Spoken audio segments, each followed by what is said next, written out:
Assalamualaikum warahmatullahi wabarakatuh. Selamat sore, salam sejahtera bagi kita semua. Mudah-mudahan teman-teman semua dalam keadaan sehat. Dan pada kesempatan kali ini dalam mata kuliah Sosiologi Industri, kita akan membahas terkait dengan perubahan perilaku masyarakat industri ke masyarakat post-industri. Jadi kita akan mengkaji lebih dalam apa itu masyarakat industri sampai ke tahapan masyarakat post-industri. Jadi bagaimana tahapan-tahapan atau ciri-ciri ya dari masyarakat post-industri ini. Ini adalah materi lanjutan yang kemarin dari mata kuliah Sosiologi Industri. Mari kita simak sebaik-baiknya. Silakan dicatat kepada teman-teman semua hal-hal yang penting yang memang perlu untuk dicatat, dan juga memang jika ada hal-hal yang memang ingin ditanyakan, nanti dipersilakan. Adapun tujuan dari perkuliahan hari ini, pertemuan hari ini, yaitu mahasiswa mampu menjelaskan dan juga mengidentifikasi perubahan perilaku masyarakat dari masyarakat industri ke masyarakat post-industri. Nah, sebagaimana disampaikan dari setiap pertemuan, dipersilahkan karena mengingat waktu perkuliahan ini sangat terbatas, jadi silakan untuk menambah pemahaman dan juga pengetahuan teman-teman semua, silakan untuk ke perpustakaan, atau jika ingin membeli buku terkait dengan sosiologi industri, silakan di toko buku manapun, yang tujuannya memang dalam rangka memperdalam ya, memperbanyak referensi dari teman-teman semua terkait dengan materi-materi sosiologi industri ini. Karena memang perkuliahan sangat terbatas ya waktunya. Silakan teman-teman dimanapun, mau kepinjam ke kakak tingkat, mau ke perpustakaan, mau cari di Google, itu silakan terkait dengan materi-materi sosiologi industri. Nah, yang pertama ini mungkin sambil mengulang ya materi selanjutnya, apa ya itu masyarakat industri? Jadi pertanyaannya, apa itu masyarakat industri? Mari kita secara singkat ya kita bahas terkait dengan masyarakat industri ini. Masyarakat industri ini adalah sekelompok orang yang hidup bersama di wilayah tertentu untuk waktu yang cukup lama dengan sistem ekonomi yang bertumpu pada aktivitas produksi barang atau komoditi. Jadi ini adalah yang disebut dengan masyarakat industri. Jadi masyarakat industri ini tinggal di wilayah tertentu ya dalam waktu yang cukup lama dengan sistem ekonominya yang memang bertumpu pada sistem ekonomi barang atau komoditi. Jadi terkait dengan industri. Nah, selanjutnya terkait dengan masyarakat industri ini gitu ya, saya mengambil pendapat dari Kunto Wijoyo. Dia memandang bahwa industri itu sebagai salah satu variabel pendorong perubahan sosial yang dominan dalam abad-abad terakhir ini, sehingga kehadiran industri ini akan memunculkan apa yang disebut dengan masyarakat industri, yang berbeda sekali dengan apa yang disebut sebagai masyarakat agraris. Jadi memang dengan kehadiran industri, maka akan muncul apa yang disebut dengan masyarakat industri. Jadi memang masyarakat industri ini akan sangat terkait dengan apa yang disebut dengan industrinya itu sendiri kan, seperti itu. Nah, kita akan mengkaji terkait dengan masyarakat industri ini ke pos industri. Jadi kita sudah mengetahui gitu ya bagaimana masyarakat industri itu, dari kita kaji dari Daniel Bell ya. Daniel Bell ini teorinya teori tentang social forecasting atau ramalan sosial, dia lebih menekankan kepada lebih mengkaji ya kepada masyarakat pos industri. Nah, jadi memang masyarakat itu setidaknya ada 3 tahapan ya. Pertama adalah masyarakat praindustri, di mana masyarakat praindustri ini ditandai dengan sektor ekonomi yang bergantung pada sektor alam, yaitu sektor pertanian. Nah, selanjutnya adalah masyarakat industri. Masyarakat industri ini adalah masyarakat memang yang ditandai dengan ekonominya atau sektor ekonominya bertumpu pada aktivitas produksi barang dengan menggunakan kekuatan energi atau lain sebagainya. Intinya adalah produksi aktivitas barang, entah itu barang manufaktur dan lain sebagainya. Nah, Yang terakhir adalah masyarakat pos industri. Ini yang dibahas oleh Daniel Bell. Daniel Bell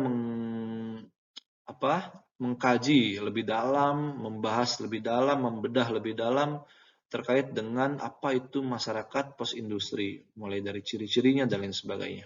Nanti silakan teman-teman membuka referensi terkait Daniel Bell tentang teori ramalan sosial atau social forecasting.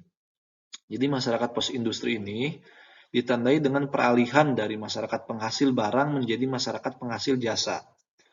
Kemudian pertumbuhan jenis kerja kelas profesional dan teknis, selanjutnya pemusatan pengetahuan teoritis, orientasi masa depan, serta pengambilan keputusan dan penciptaan teknologi intelektual baru. Nah, ini ciri-ciri atau ditandai gitu dengan berbagai fenomena-fenomena yang ada, entah itu dari masyarakat praindustri, masyarakat industri, dan masyarakat post-industri. Kita membedah lebih dalam terkait dengan masyarakat post-industri ini. Nah, selanjutnya Daniel Bell menjelaskan terkait dengan masyarakat post-industri ini. Daniel Bell dikenal dengan teorinya mengenai post-industrial society. Nah, teori Bell ini dibangun dengan penjelasan historis yang berisi kritik substansial terhadap masyarakat modern saat ini. Jadi Bell secara teoritis menjelaskan perubahan sosial dalam 3 aspek yang berbeda. Yang pertama adalah aspek masyarakat, yang kedua adalah aspek alam, dan yang ketiga adalah teknologi. Jadi perubahan sosial itu selalu melibatkan ketiganya, entah itu masyarakat, alam maupun teknologi. Nah, masyarakat itu menempati posisi intinya dalam perubahan sosialnya ya. Kemudian alam adalah bidang lain di luar masyarakat yang berupa lingkungan geografis, yang memang perubahan sosial ini, alam ini akan sangat terkait. Dan juga yang terakhir adalah teknologi, yang merupakan instrumen yang digunakan oleh manusia modern dengan logika efisiensi. Ini adalah masyarakat pasca industri atau masyarakat post industri.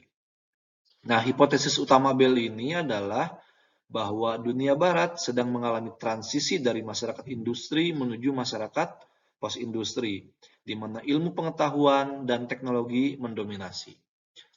Jadi yang perlu kita garis bawahi adalah inti dari masyarakat post-industri ini adalah di mana ilmu pengetahuan dan teknologi sudah sangat mendominasi. Jadi ilmu pengetahuan dan juga teknologi.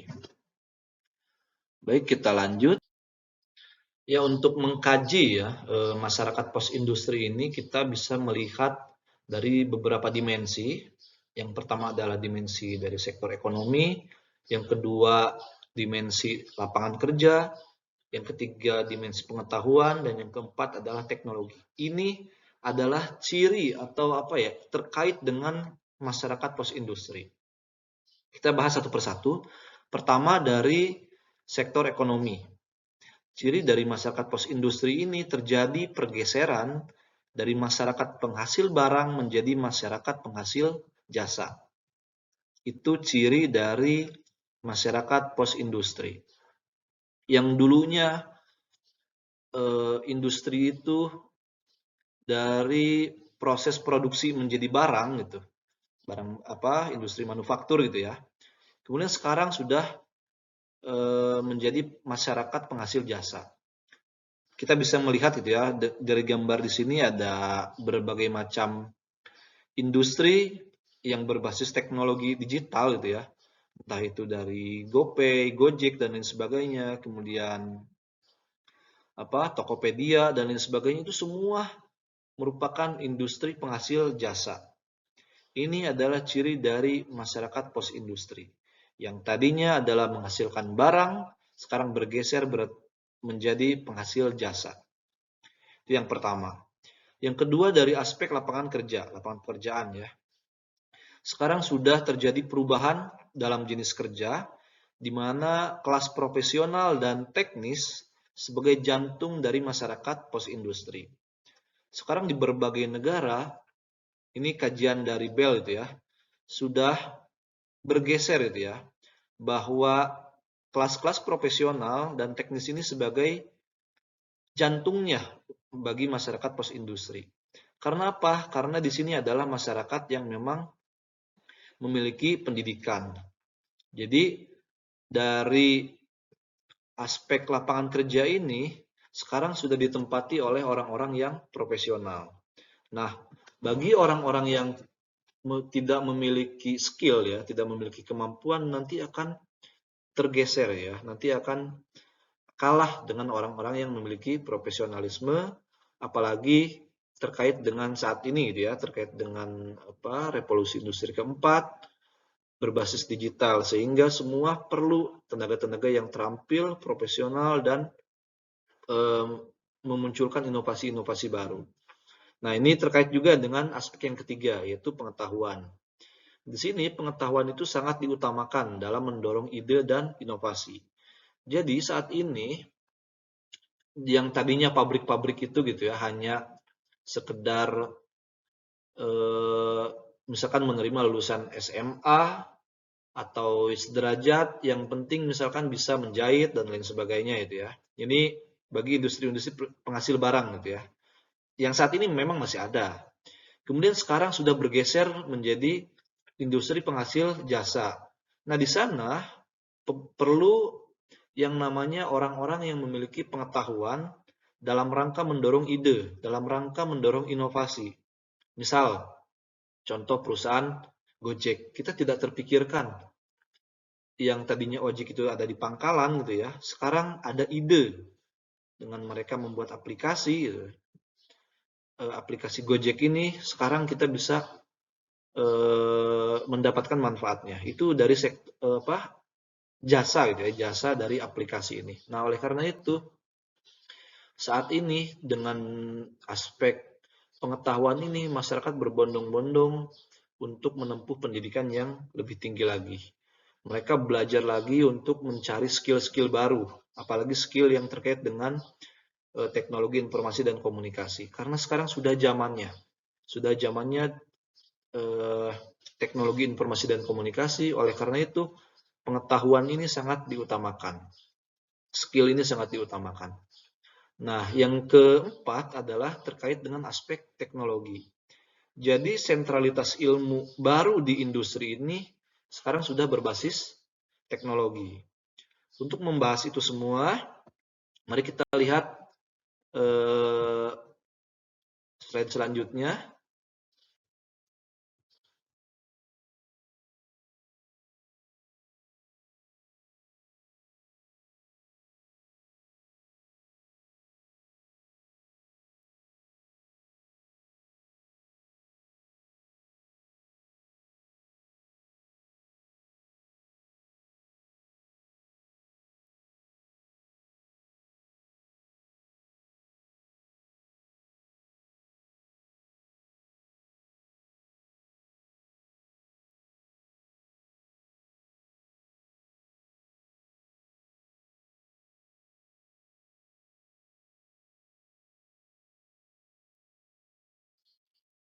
Nah, ini terkait perkembangan saat ini. Jadi, teman-teman semua, sekarang kita kaji satu persatu terkait dengan kemajuan teknologi dan ekonomi digital. Nah, saat ini dengan adanya kemajuan teknologi dan ekonomi digital ditandai dengan berubahnya peradaban masyarakat, kemudian kebudayaan, termasuk sosial ekonomi di era revolusi industri keempat. Bahkan sekarang ada yang disebut dengan Society 5.0, di Jepang sudah melakukannya. Dampaknya apa? Dampaknya terjadi inovasi disruptif. Apa itu inovasi disruptif? Yaitu inovasi disruptif itu yaitu adanya inovasi tetapi mengganggu tatanan yang ada itu. Contoh misalkan seperti tadi Gojek gitu ya. Dengan adanya Gojek ternyata mengganggu, setidaknya ya mengganggu atau mempengaruhi keadaan yang ada, yaitu ojek-ojek pangkalan. Ojek-ojek pangkalan, makanya waktu itu terjadi keributan kan di berbagai daerah dengan adanya aplikasi online ini, entah itu Gojek, Grab, kalau di sini ada Maxim, itu kan, dan banyak sekali inovasi-inovasi yang memang sekarang baru itu ya dengan adanya perkembangan revolusi industri keempat, tetapi ternyata mengganggu keadaan atau masyarakat yang ada. Misalkan contoh di di pulau-pulau yang memang di Jawa misalkan ya, tol. Dulu setiap tol itu ada petugas tolnya. Sekarang dengan adanya teknologi informasi, dengan adanya inovasi, ternyata sekarang tinggal menggunakan e-tol ya, kartu itu, kartu elektronik. Nah sekarang semua pekerja tol itu ya dirumahkan. Sekarang sudah hampir tidak ada petugas tol. Kemudian mungkin dulu adanya tukang pos, ya kan? Sekarang sudah email dan lain sebagainya. Ini itu adalah inovasi-inovasi yang dilakukan oleh manusia yang ternyata disruptif, mengganggu keadaan yang ada itu. Bahkan yang tadinya memudahkan manusia bagi sebagian manusia gitu ya, tetapi ternyata menghambat bagi manusia yang lainnya itu seperti itu. Nah, di era ini ternyata muncul jenis-jenis pekerjaan baru. Nanti kita akan bahas ya pekerjaan-pekerjaan apa yang baru. Ya mungkin kita bisa melihat sekarang selebgram, YouTuber, kemudian terkait dengan saham dan lain sebagainya sekarang sudah bermunculan dan yang saat ini ditandai dengan kemajuan teknologi ini adalah tumbuhnya e-commerce dan cashless society. Sekarang semua orang kalau mau belanja tidak perlu lagi membawa uang yang banyak. Dulu mungkin kalau misalkan mau hari raya atau libur panjang kita belanja ke pusat perbelanjaan, kita atau orang tua kita membawa uang yang banyak gitu ya di dompetnya atau di kantongnya gitu. Nah sekarang tidak perlu membawa uang itu. Cukup dengan membawa satu kartu atau cukup dengan membawa gadget itu ya, dengan membawa handphone kita semua sudah bisa berbelanja itu ya dengan berbagai aplikasi yang telah disediakan. Itu yang disebut dengan cashless society. Jadi sudah tidak cash lagi itu. Sekarang masyarakat sudah kemana-mana. Bahkan saya pun belanja sekarang sudah melalui HP ya. Tapi bagi beberapa tempat yang memang menyediakan fasilitas itu. Nah selanjutnya dengan berbagai perkembangan dunia, kemarin misalkan dan bahkan saat ini dampaknya kita rasakan yaitu dengan adanya pandemi COVID-19 dan new normal kemarin itu. Jadi dengan adanya COVID kemarin ternyata pembatasan sosial dan memaksa kita memaksa aktivitas itu dilakukan secara daring di berbagai aspek kehidupan, termasuk di dunia pendidikan. Mungkin kemarin teman-teman merasakan selama hampir 2 tahun belajar secara online gitu ya, baik itu melalui aplikasi Zoom, Google Meet dan lain sebagainya. Dan sekarang dampaknya kita rasakan gitu. Mungkin kita di rapat-rapat sekarang sudah banyak Zoom dan itu memudahkan kita. Dan pembelajaran pun sudah banyak yang menggunakan Zoom. Termasuk hari ini kita menggunakan teknologi digital, kita memanfaatkan YouTube untuk belajar materi terkait dengan sosiologi industri. Nah, dengan berbagai keadaan itu memunculkan kebijakan misalkan belajar dari rumah, rapat-rapat menjadi online, kemudian kurikulum pembelajaran dirubah kan, ujian nasional kemarin misalkan dihapuskan, kemudian adanya protokol kesehatan dan lain sebagainya. Sekarang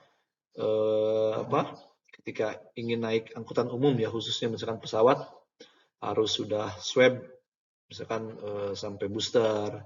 Kalau misalkan yang belum harus swab lagi dan lain sebagainya. Vaksin sampai booster dan lain sebagainya. Nah itu terkait perkembangan yang kedua dan sekarang adalah perkembangan dunia saat ini terkait dengan generasi milenial di abad kreatif.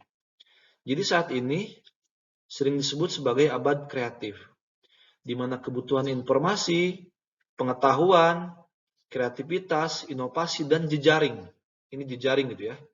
Merupakan sumber daya yang strategis. Sumber daya yang memang sangat dibutuhkan di segala aspek. Inovasi, kreativitas, dan lain sebagainya. Di berbagai perusahaan, di dunia pendidikan, pokoknya semua harus lebih kreatif. Makanya kemarin dengan adanya pandemi, semua orang belajar menjadi lebih kreatif lagi. Bagaimana supaya belajar tetap berjalan meskipun terhambat itu ya, tetapi orang-orang dituntut untuk kreatif itu, membangun inovasi. Makanya ada aplikasi Zoom yang tadinya sebelum COVID kita tidak mengenal apa itu aplikasi Zoom gitu ya. Bahkan Google Meet tadi mungkin sudah ada tetapi kita tidak mengetahui cara menggunakan itu. Tetapi dengan adanya pandemi COVID-19, kita sebagai manusia dituntut untuk kreatif, untuk melakukan inovasi. Dan akhirnya aplikasi Zoom, Google Meet, dan berbagai aplikasi lainnya bisa kita gunakan untuk memudahkan kehidupan kita. Nah, dengan adanya berbagai kemajuan ini, kita ternyata sudah kecanduan dengan internet gitu ya. Bahkan generasi milenial ini disebut sebagai digital native yang hidup sehari-harinya sudah dengan berbagai kecanggihan, sudah dengan teknologi gitu ya. Dan mereka sudah menjadi pengguna sosial media yang aktif. Kita lihat ini mungkin bisa kita lihat di layar. Ini yang sering kita sebut gitu ya, generasi zaman now gitu ya, yang dulu mungkin sangat viral dengan kata-kata zaman now ini. Semua sudah kecanduan gadget. Bahkan mungkin kita semua sekarang sudah kecanduan gadget. Ketika misalkan tertinggal sesuatu di rumah, mungkin kita tidak menghiraukan itu. Tapi ketika ketinggalan HP gitu, ketika ketinggalan gadget, mungkin kita akan mencari itu, akan kembali lagi ke rumah untuk mengambil HP karena sudah menjadi kebutuhan kita. Kita sudah kecanduan dengan yang namanya gadget ini. Nah, ini adalah berbagai ciri atau dampak dari berbagai kemajuan teknologi informasi dan komunikasi.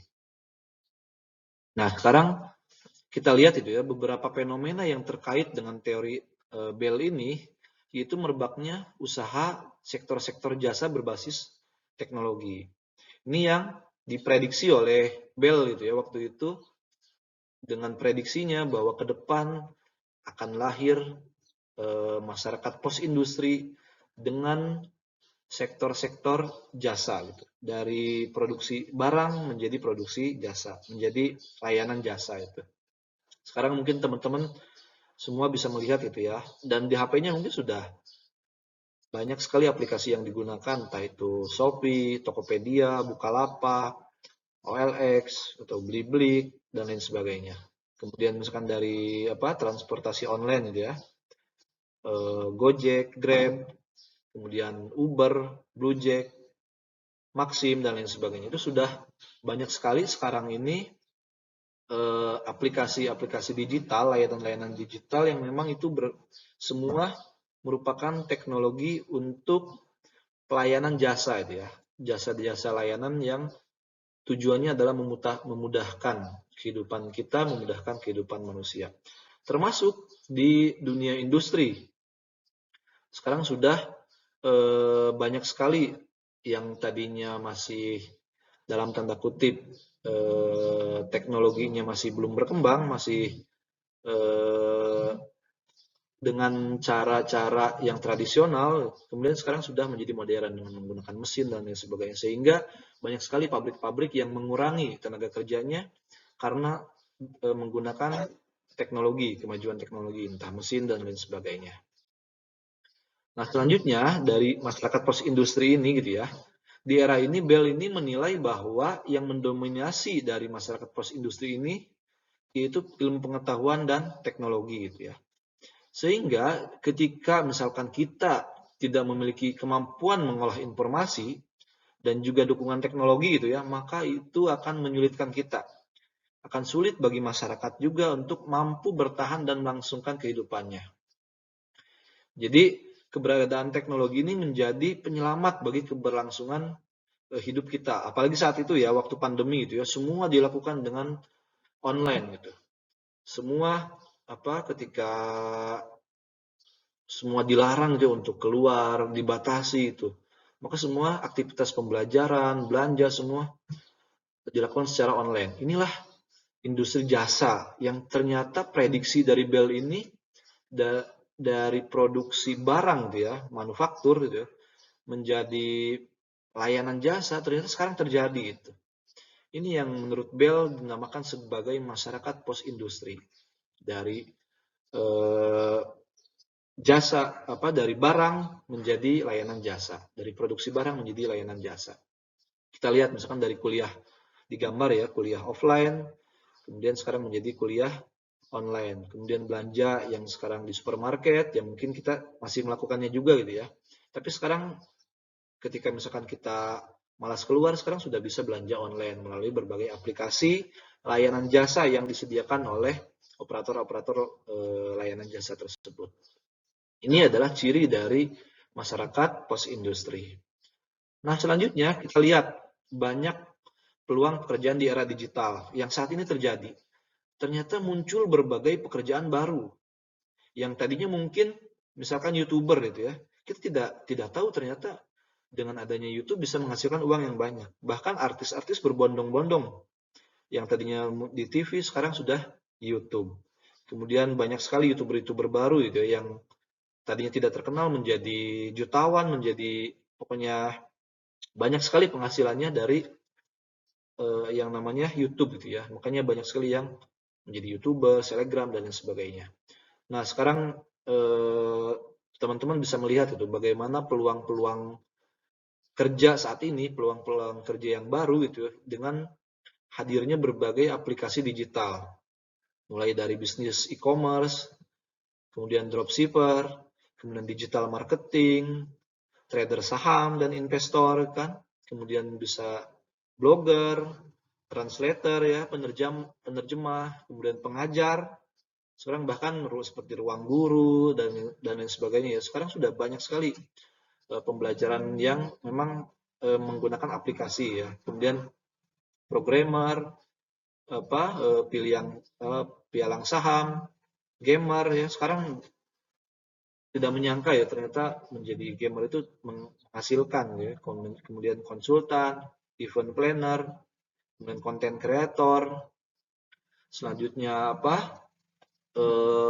sosial media spesialis dan lain sebagainya. Kemudian SEO spesialis itu ya, search engine optimization gitu, optimization. Jadi nanti ketika belajar SEO spesialis ini, teman-teman bisa membantu berbagai usaha atau website dan lain sebagainya itu ketika kita di mesin pencarian gitu ya, di Google misalkan kita mencari sebutkan kata itu gitu. Nah, kita akan di website kita itu akan muncul paling atas. Nah, itu menggunakan jasa dari SEO spesialis ini gitu. Jadi bagaimana si mesin telusur ini menjadi lebih optimal dan website kita bisa dikenal orang. Ketika kita mencari kan ada yang paling atas tuh, misalkan ekonomi digital gitu. Kemudian kita search di Google, ada yang paling atas, ada yang paling bawah, ada di halaman selanjutnya. Nah, dengan belajar SEO spesialis ini kita akan bisa membuat website yang mungkin tadinya baru bisa di paling depan dan lain sebagainya. Itu sekarang sudah sudah dilakukan berbagai perusahaan dan jasa-jasa dari spesialis ini, ahli-ahli IT ini sudah banyak digunakan. Bahkan konsultan-konsultan dari teknologi ini sudah banyak sekali digunakan. Nah, inilah yang harus kita cermati dari fenomena masyarakat saat ini. Ini ciri dari masyarakat post industri. Oke. Nah, selanjutnya di bidang pengetahuan. Seperti tadi yang disampaikan oleh Bel itu kan prinsipnya setidaknya ada pengetahuan dan juga adalah teknologi, ada teknologi itu. Jadi cirinya adalah keterkaitan di antara kedua ini. Nah, dalam masyarakat post industri ini gitu ya, di bidang pengetahuan juga kini juga mengalami perkembangan. Misalkan ini ya selaras dengan teori milik Daniel Bell ini gitu ya. Jadi hal ini bisa terlihat ketika kemarin adanya COVID-19 sampai sekarang gitu ya. Terus diadakan riset-riset tentang virus ya, tentang COVID itu, dan juga penemuan vaksin yang terus-menerus dikejar untuk menekan persebaran COVID-19 ini. Sampai nanti bagaimana caranya memutus rantai persebaran COVID ini melalui berbagai macam vaksin. Mungkin teman-teman sudah vaksin pertama, kedua, ketiga gitu ya, dengan berbagai macam jenisnya. Nah, itu bagian dari riset-riset saat ini dalam rangka mencegah persebaran COVID itu gitu ya. Ini merupakan bagian dari apa yang disebut dengan masyarakat post industri. Sehingga sekarang industri vaksin, kesehatan gitu ya, di bidang kimia dan lain sebagainya sudah semakin berkembang, apalagi dengan adanya COVID-19 kemarin. Ini merupakan ciri dari masyarakat post industri. Sehingga perubahan perilaku dari tadinya masyarakat industri ke masyarakat post industri menjadi berubah. Dengan adanya masyarakat post industri, semua serba digital, semua serba menggunakan aplikasi dan lain sebagainya. Semua sudah terkait dengan teknologi atau industri jasa, layanan jasa. Ya. Itu ciri dari masyarakat post industri. Nah, kesimpulannya dari materi pada kesempatan kali ini terkait dengan masyarakat post industri ini, pertama adalah ciri dari masyarakat post industri ini adalah bergesernya ekonomi dari produksi barang menjadi penyediaan jasa. Kita lihat ya gambar di sebelah kanan ada Shopee, Bukalapak, Gojek, Grab dan lain sebagainya itu bagian dari layanan-layanan jasa bagi masyarakat ya. Kemudian pengetahuan merupakan modal utama yang sangat berharga. Makanya sekarang muncul juga berbagai lembaga pendidikan, perguruan tinggi, kemudian tempat-tempat bimbel yang berbasis digital dan lain sebagainya sudah semakin berkembang dan muncul kesadaran bagi masyarakat untuk terus meningkatkan pengetahuannya, meningkatkan kemampuannya, keahliannya dalam rangka mereka berjuang gitu ya, berjuang untuk kebutuhan hidupnya yang memang sekarang sudah banyak sekali tantangan-tantangan khususnya terkait dengan penggunaan aplikasi digital. Oleh karena itu semua harus memiliki kemampuan itu, termasuk dosen gitu ya. Dosen sekarang sudah harus bisa gitu ya menggunakan berbagai aplikasi digital yang memang dapat mendukung proses pembelajaran. Selanjutnya adalah ide dan inovasi merupakan hal besar dalam menggerakkan ekonomi. Jadi ya seperti sekarang itu ya. Ini kan adanya Gojek, Shopee, Bukalapak, Grab, Maxim gitu ya. Tokopedia, Blibli semua sudah hadir dan itu merupakan inovasi. Bahkan dengan adanya berbagai aplikasi ini ternyata menggerakkan ekonomi bukan hanya industri besar, tetapi ternyata UMKM yang tadinya teman-teman mungkin kita tidak menyangka ya dengan adanya kemajuan teknologi ini kita bisa usaha dari rumah, kita bisa berbisnis dari rumah, kita bisa jualan dari rumah.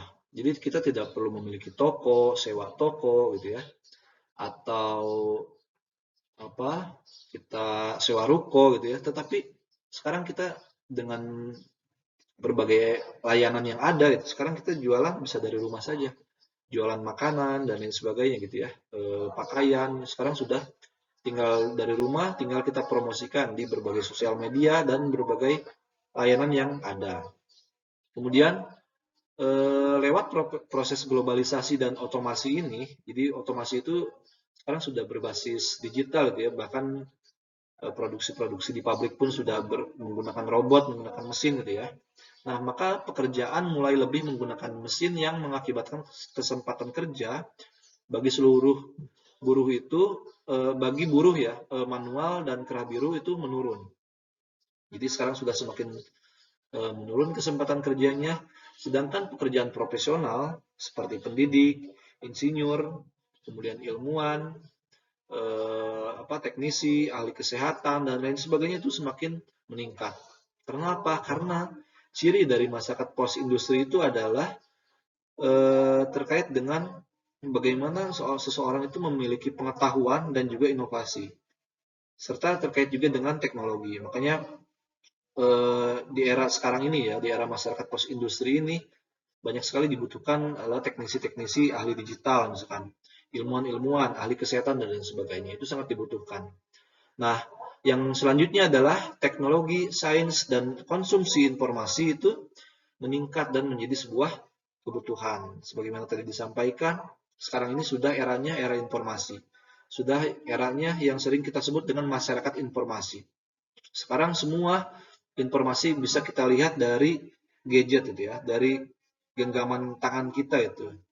Sekarang informasi misalkan terjadi sesuatu di Amerika, di Jepang, misalkan perang Ukraina sama Rusia dan lain sebagainya, itu sekarang kita di detik yang sama bisa melihat secara langsung perkembangan informasi itu. Nah, ini adalah bagian dari apa yang disebut dengan masyarakat post industri. Berbagai industri baru muncul, khususnya adalah terkait dengan penyediaan jasa. Baik, sebelum menutup, mari kita lihat sebuah video, kita cermati gitu ya. Nanti teman-teman silakan untuk menyimpulkan video ini.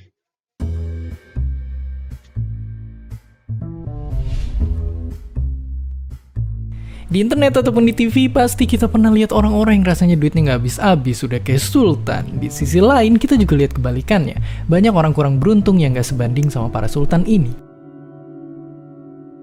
Ini pun biasanya berlanjut, anak orang kaya seringnya otomatis kaya, dan orang tua yang kurang mampu juga nasib anaknya jadi kurang beruntung. Sekilas perbedaannya jadi kelihatan banget.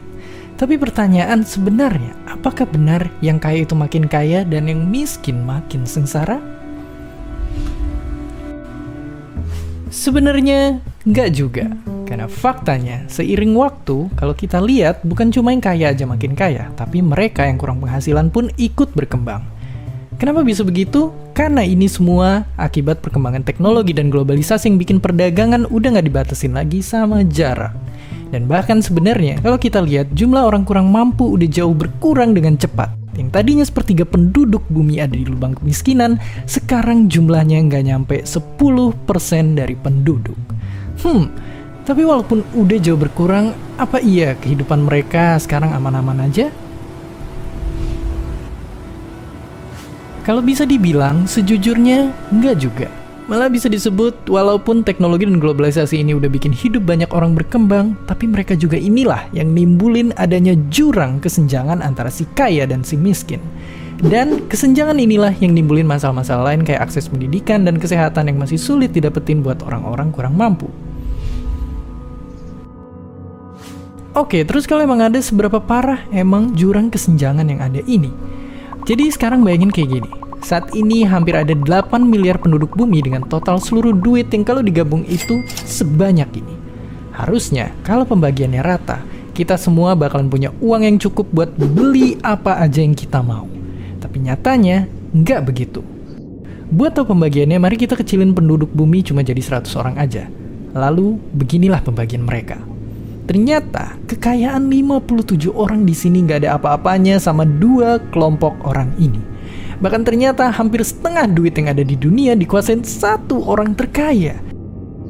Dan sedihnya lagi bayangin gini, 26 orang terkaya di dunia itu punya uang yang sama banyaknya kayak 3,8 miliar orang lain di bumi. Gila banget. Jadi ya, beda antara si kaya dan si miskin itu nyata banget. Makanya sebenarnya ada banyak cara yang diterapin sama pemerintah di banyak negara biar orang-orang yang kurang beruntung juga bisa hidup lebih sejahtera. Dan kita pun bisa sedikit ngebantu mereka segampang dengan gak usah ragu-ragu lagi tiap kali kita mau ngasih tips habis makan di warung bakso favorit kita. Dan seperti biasa, terima kasih. Terima kasih udah nonton Kok Bisa. Punya pertanyaan lagi? Tulis aja di kolom komentar di bawah. Keep asking and stay curious.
Ya, mungkin itu ya materi kita pada hari ini terkait dengan perkembangan dari pergeseran ya perilaku dari masyarakat industri menjadi ke masyarakat post industri.